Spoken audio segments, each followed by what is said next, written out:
ఎక్కడి నుంచి వస్తున్నారు సార్?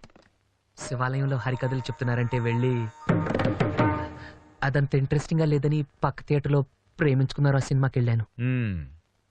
వాడు రా అని పిలిస్తే సిగ్గు లేకుండా వెళ్ళిపోవడమేనా?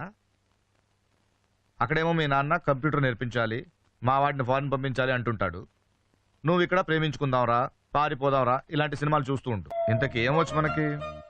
ఈతొచ్చు సార్. ఆ? ఈత సార్, స్విమ్మింగ్. అది కాక మ్యూజిక్ అంటే ఇంట్రెస్ట్ సార్. మ్యూజిక్? హార్మోనియం, మృదంగం వాయిస్తానండి.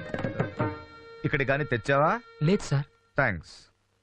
ఇంకా బొమ్మలేస్తానండి. ఎక్కడ? రోడ్ల మీద, బోర్డుల మీద? పేపర్ మీదండి. బ్రతకడానికి ఏం వచ్చు అని అడుగుతున్నాను. బిఏ చేశానండి.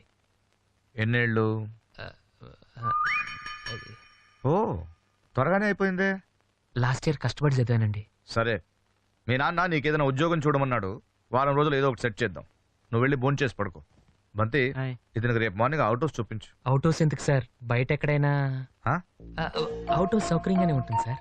సౌకర్యంగా లేకపోయినా అక్కడే ఉండాలి. అబ్బో